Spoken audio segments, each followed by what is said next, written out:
Hello दोस्तों। मध्य प्रदेश के Ayush council का रजिस्ट्रेशन स्टार्ट हो गया, लेकिन सबसे बड़ी कंफ्यूजन किस चीज़ का है कि डॉक्यूमेंट वेरिफिकेशन में होता क्या है आखिरकार। आखिर पहले से ही डॉक्यूमेंट वेरीफाई करवाना क्यों ज़रूरी है, क्यों करवाया जाता है? चॉइस फिलिंग के बाद हम डॉक्यूमेंट वेरीफाई नहीं करवा सकते क्या? सारे क्वेश्चन का जवाब इसी वीडियो में आपको मिल जाएगा, क्योंकि रजिस्ट्रेशन स्टार्ट हो गया। हम डॉक्यूमेंट वेरीफाई करने के बाद 4 से 5 दिन का ही टाइम मिलता है। तो उसमें होता क्या है एक्चुअली, देखो, अपना रजिस्ट्रेशन जिसने जिसने अभी तक रजिस्ट्रेशन नहीं करवाया और करने में दिक्कत जा रही है, मैंने पिछली वीडियो डाल रखी है, जाके लिंक चैनल को ओपन करो, रजिस्ट्रेशन को प्रोसेस पूरे देख लो, कोई दिक्कत वाली बात नहीं, स्टेप बाय स्टेप सारी चीज़ें। देखो, डॉक्यूमेंट वेरीफाई कराने का सिस्टम ये होता है, क्योंकि एमसीसी की काउंसलिंग होती है, ए ट्रिपल सी की काउंसलिंग होती है, इसी के साथ से मध्य प्रदेश की एमबीबीएस काउंसलिंग होती है। इन सारी चीज़ों की काउंसलिंग होने के बाद आयुष की जो काउंसलिंग होती है, इन काउंसलिंग का क्या होता है, कई लोग ऐसे आते हैं जिनको एडमिशन नहीं लेना रहता है, लेकिन वो काउंसलिंग में पार्टिसिपेट करते हैं।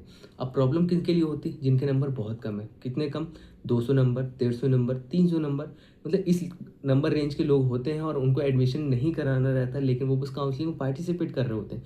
क्योंकि 5-10 हज़ार से उनको फ़र्क नहीं पड़ता है, क्योंकि वो हो सकता है नेक्स्ट ईयर की प्रिपरेशन कर रहे हो, या फिर हो सकता है किसी और कोर्स में एनरोल हो चुके हो, या फिर हो सकता है और भी बहुत सारी चीज़ें होती, कंडीशन होती। इस वजह से आयुष काउंसलिंग के मध्य प्रदेश के जो आयुष मंत्रालय है, इन्होंने क्या डिसीजन लिया कि पहले से ही डॉक्यूमेंट वेरीफाई करवाने का एक प्रोसीजर रख देते हैं, जिस वजह से वही कैंडिडेट डॉक्यूमेंट वेरीफाई करवाएंगे जिनको एक्चुअल में एडमिशन लेना है। इसमें भी 50% ऐसे लोग होते हैं जो कि डॉक्यूमेंट वेरीफाई करवा लेते हैं, लेकिन उनका at the time, last time तक उनका एडमिशन लेने का मन नहीं होता, तो उनके लिए भी कोई दिक्कत नहीं। लेकिन डॉक्यूमेंट वेरीफाई करवाना एक मोस्ट इंपॉर्टेंट स्टेप इन्होंने रख दिया। कैसे? जैसे ही रजिस्ट्रेशन अपन करवाते हैं, 5 से 6 दिन का टाइम अपन को दिया जाता है किस चीज़ के लिए? डॉक्यूमेंट वेरीफाई कराने का। अब डॉक्यूमेंट वेरीफाई करवाते कैसे और कहाँ करवाते हैं? मध्य प्रदेश के देखो कहाँ पे वेरिफिकेशन स्लॉट कितने हैं। लगभग 9 जगह पे वेरिफिकेशन स्लॉट बनाए गए हैं, जैसे कि सभी गवर्नमेंट, एक बच्चे, एक नहीं कई लोगों के ये क्वेश्चन था, कमेंट बॉक्स एकदम भर डाला कि भैया प्राइवेट कॉलेज में भी डॉक्यूमेंट वेरीफाई करवा सकते हैं क्या? ज़रूरी है गवर्नमेंट कॉलेज में करवाना?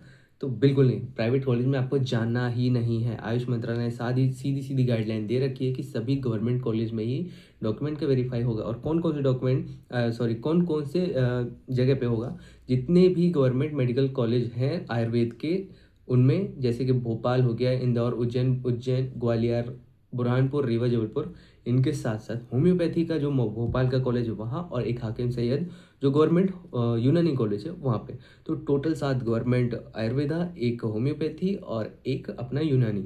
तो इतनी जगह पे डॉक्यूमेंट वेरीफाई का स्लॉट बने हुए हैं। तो 5 से 6 दिन, 4 दिन, 4 से 5 दिन का डॉक्यूमेंट वेरीफाई कराने के स्लॉट दिए गए हैं। तो अब इन जगहों पर ही अपन को डॉक्यूमेंट वेरीफाई कराना है। अब करवाना कैसे है? अपन जैसे ही रजिस्ट्रेशन फॉर्म फिल करते हैं, रजिस्ट्रेशन फॉर्म फिल करने के बाद वहीं पे अपन को एक जगह ऑप्शन मिलता है कि आपको डॉक्यूमेंट वेरीफाई कौन सी जगह पे करवाना है और कौन से स्लॉट में बुक करवाना है। और स्लॉट में बुक करवाने का मतलब है टाइम जोन, टाइम कौन सा रखना है, किस टाइम जोन में आप आना चाहते हैं डॉक्यूमेंट को वेरीफाई करवाने के लिए। तो सबसे पहले तो अपन जैसे रजिस्ट्रेशन वगैरह कर लेते हैं, उसी में अपन को वेरीफाई कर लेते हैं। अगर किसी ने, जैसे जिस कैंडिडेट ने डाला है 14 तारीख को हम भोपाल में करवाने वाले हैं, तो भोपाल में करवाएगा। तो भोपाल में कौन से कॉलेज है? भोपाल में 3 कॉलेज है। भोपाल में जैसे अब मान लो यूनानी में डालिए, क्योंकि सीधी सी बात है, आपको एक हिंट दे रहा हूँ, यूनानी कॉलेज में क्राउड बहुत कम रहता है, बहुत कम। डॉक्यूमेंट वेरीफाई एकदम खटाक से हो जाएगा, आपको जाएंगे नंबर लगाने की भी जरूरत नहीं पड़ेगी। यूनानी होम्योपैथी में भी क्राउड कम है। आयुर्वेदिक कॉलेज में अगर वहाँ पे स्लॉट आपने बुक कर लिया तो वहाँ पे क्राउड बहुत ज़्यादा है। इसी के साथ भोपाल का जो पंडित खुसला है उसमें तो क्राउड ज़्यादा ही है। इसके अलावा रीवा में क्राउड कम है, ग्वालियर में क्राउड कम है। मैं देख पा रहा हूँ बहुत सारी जगह पे स्लॉट बुकिंग बहुत कम कम अभी तक हुए नहीं है, लेकिन कुछ जगह पे ऐसे हैं कि जहाँ के स्लॉट पूरे, जैसे इंदौर का है कॉलेज, इंदौर की बात करें 12 तारीख के सारे स्लॉट भर चुके हैं। दोनों स्लॉट हैं, दोनों स्लॉट आपके भर चुके हैं। ग्वालियर के स्लॉट में अभी 67 स्लॉट बचे हुए हैं 12 तारीख ग्वालियर में। ऐसे बहुत सारी जगह हैं जहाँ पे स्लॉट अभी भी बचे हैं। तो ऐसी जगह पे जाने की कोशिश करना जहाँ पे क्राउड कम हो, क्योंकि वहाँ पे डॉक्यूमेंट वेरीफाई कराने में कोई दिक्कत नहीं होती। दिक्कत तो कहीं नहीं होती, लेकिन जल्दी हो जाता है। अब डॉक्यूमेंट वेरिफिकेशन करते क्या है, होता क्या है? हमने जो डॉक्यूमेंट भरे हैं, हमने जो डॉक्यूमेंट अपने अपलोड किए अपने फॉर्म भरते टाइम, उन्हीं डॉक्यूमेंट को वो वेरीफाई करते हैं कि क्या एक्चुअल में वो बच्चा है। जैसे आपने अपना नाम, मेरा नाम नवीन मौर्य है, ठीक है। अब मैंने अपना नाम से डाला, अपनी डिटेल्स पूरी फुलफिल की, और वहाँ पे ले जा रहा हूँ मैं किसी और के डॉक्यूमेंट। तो उन चीज़ों को क्रॉस चेक करते हैं, क्या कुछ चीज़ तो गलती नहीं है। हो सकता है कोई बंदा किसी और के डॉक्यूमेंट लेके आ गया हो और वहाँ पे डॉक्यूमेंट को अपना उस बेसिस पे एडमिशन लेना चाह रहे हो। तो इस चीज़ को आयुष मंत्रालय ने बहुत ज़्यादा सिक्योरिटी पर्पस के हिसाब से रख दिया कि बाद में हमें कोई दिक्कत ना हो। तो इन सारी चीज़ों को पहले से ही क्रॉस चेक करें। तो क्या कहते हैं, 10th 12th आपका, इसके साथ साथ डोमिसाइल अगर है, डोमिसाइल तो होना ही चाहिए। अगर जो एमपी स्टेट का कर रहा है तो डोमिसाइल होना चाहिए। और आपके पास अगर कैटेगरी है, ओबीसी हो, एससी एसटी हो या ईडब्ल्यूएस, कोई भी कैटेगरी हो, तो कैटेगरी वाला आपका डॉक्यूमेंट बहुत ज़्यादा ज़रूरी होगा वो। और आपके इसी एक साथ साथ इनकम सर्टिफिकेट। जनरल वालों के लिए ज़्यादा दिक्कत नहीं है, क्योंकि उन्हें सीधी सीधी दो बड़ी चीज़ें हट जाती है। कौन कौन सी? इनकम सर्टिफिकेट उनको लगाने की ज़रूरत नहीं पड़ती, इसी के साथ साथ उनको कोई भी कास्ट सर्टिफिकेट लगाने की ज़रूरत नहीं पड़ती। तो जनरल वालों को तो चुटकियों में उनका हो जाता है, उनको ज़्यादा कोई इशू नहीं होता। बाकी चीज़ों के लिए, बाकी लोगों के लिए, बाकी कैटेगरी वालों के लिए, उनके लिए आय प्रमाण पत्र एकदम 1 साल के अंदर का चाहिए। तो वो सारी चीज़ें उन लोग को थोड़ा-सा टाइम लगता है। आपके सिग्नेचर मैच किए जाएँगे, सिग्नेचर के साथ-साथ आपके आईडी पासवर्ड आप याद करके रखे रहना। हो सकता है वहाँ पे आपको ज़रूरत पड़ती है, क्योंकि वहाँ पे ही वेरीफ़ाई होता है, तो वहाँ की आपको ज़रूरत पड़ेगी। और फिर ऐसा कोई नहीं, फ़ोटोकॉपी लेकर नहीं जाना, आपको ओरिजिनल डॉक्यूमेंट लेकर जाना है। वो डॉक्यूमेंट भी आपके वहाँ पे वेरीफ़ाई करेंगे, एक-एक डॉक्यूमेंट चेक करेंगे ऑनलाइन से चीज़ों पे, वो सारी चीज़ आपकी चेक करेंगे। और जितनी भी आपको स्लिप मिलती है ऑनलाइन रजिस्ट्रेशन करते टाइम, चॉइस फिलिंग करते, वो सारी चीज़ को एक जगह पीडीएफ फॉर्म में बना के रखना। और एक हार्ड कॉपी का मतलब क्या है, जेरॉक्स कॉपी आप लेकर ज़रूर जाना।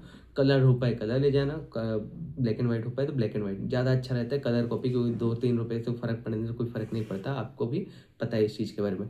फ़ोटोज़ ले जाना, जिन लोगों में कुछ ना कुछ गलतियाँ हो जाती हैं, जैसे कई बार क्या लोग होते हैं कि ओबीसी आपने फिल कर दिया और आप वहाँ पे जनरल कैटेगरी हो पा रहे हैं, क्योंकि आपकी इनकम सर्टिफिकेट बढ़ चुकी है। क्योंकि कुछ लोग थोड़ी-सी मिसगाइड हो जाते हैं, या फिर थोड़ी-सी लैक ऑफ नॉलेज की वजह से उन्होंने ओबीसी डाल रखा है या ईडब्ल्यूएस डाल रखा है, तो वहाँ पे जाके ये चीज़ आपको सुधार हो सकता है, उसमें कोई इश्यू नहीं होता। वहाँ पे थोड़ा-सा कोऑपरेटिव वो होते हैं, आपकी हेल्प कर सकते हैं। किसी टाइप का अगर एफिडेविट की ज़रूरत पड़ रही हो, क्योंकि कई लोगों के नाम में थोड़ी बहुत भी गलती होती है, तो ये चीज़ वहाँ पे डॉक्यूमेंट वेरीफाई सेंटर पे पकड़ लेते हैं। तो उस चीज़ में भी एक एफिडेविट आपको देना पड़ता है कि हाँ, यही दोनों मैं ही हूँ, और अगर कुछ भी इन फ्यूचर मैं गलत पाया जाता तो मेरे ऊपर कार्रवाई की जाएगी। इस टाइप का आपको एफिडेविट देना पड़ सकता है। तो बाकी यही सारी चीज़ें हैं, ये पूरी प्रोसेस आपको पता है, ये पूरी प्रोसेस आपकी 15 से 20 मिनट के अंदर हो जाती है। जैसे ही आपका नंबर आता है, ये सारी चीज़ हो जाती है। और भी इससे रिलेटेड कोई भी अगर इन्फॉर्मेशन आपको चाहिए होगी तो बिल्कुल कमेंट करके बताना। आपने इस टॉपिक पे एकदम कमेंट की भीड़ लगा दी थी, इसलिए इस पे वीडियो बनाना मेरे को बहुत ज़्यादा ज़रूरी लगा।